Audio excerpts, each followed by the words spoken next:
I had to give a speech this morning at Auburn Hills and I almost broke up. Don't start this.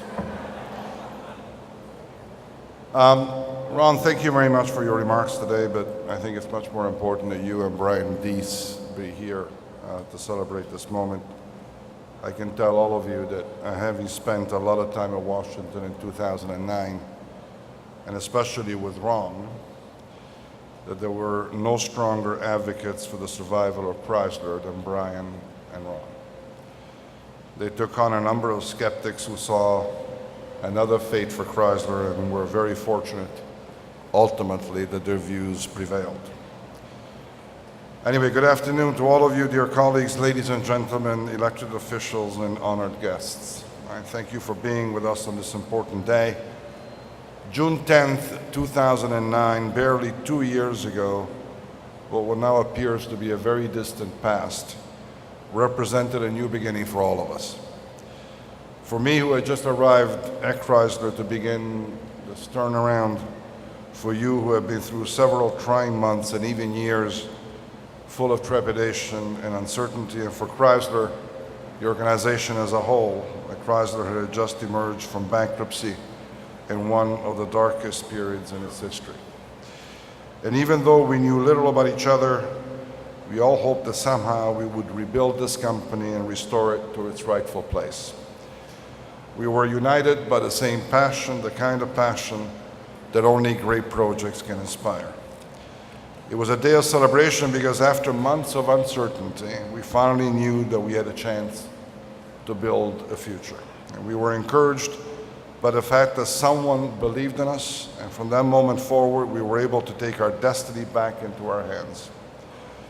And that joy was conditioned by the sense of responsibility that we all shared, not just for the privilege we've been given of helping an American icon get back up on its feet, but more importantly, for our moral obligation to justify the support that American and Canadian taxpayers had given us. We knew that we had to live up to the expectations of those who had made sacrifices on our behalf. On that day, we made a promise to our fellow citizens, both in the United States and in Canada, that we would succeed and that we would repay their trust. That promise was not only to them, but it was first of all to ourselves.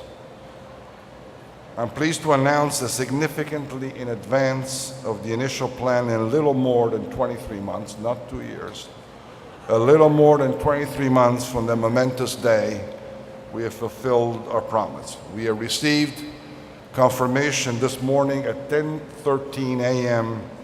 from Citigroup that Chrysler Group repaid with interest by wire transfer to the United States Treasury and by bank transfer to the Canadian government every penny that had been loaned less than 2 years ago.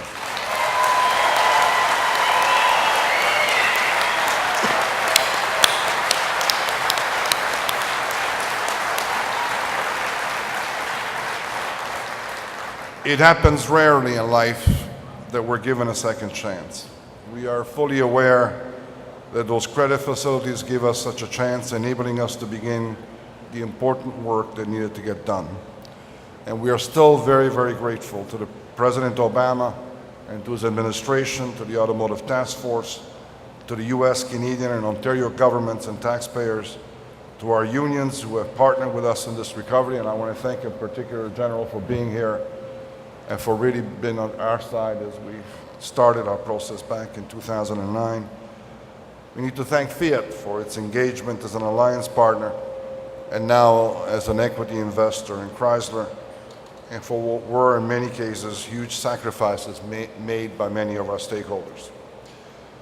I received a phone call this morning from Vice President Biden congratulating Chrysler on having achieved this significant milestone, and I had the opportunity to once again thank him on our collective behalf, thank him and President Obama for the faith they placed in us 2 years ago. And on this day, I want to take this opportunity to publicly thank the leadership team here at Chrysler, the 25 people with whom I've had the privilege of working closely for the last 23 months in getting us this far. Without them, we would not be here. So please stand up and be recognized.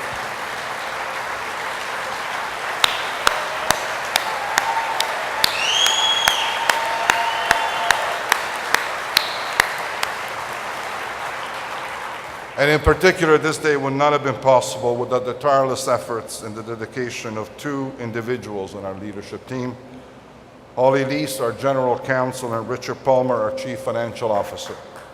We owe them a tremendous debt of gratitude for their selfless dedication to Chrysler and to this repayment project. I think you should stand up so they can recognize you.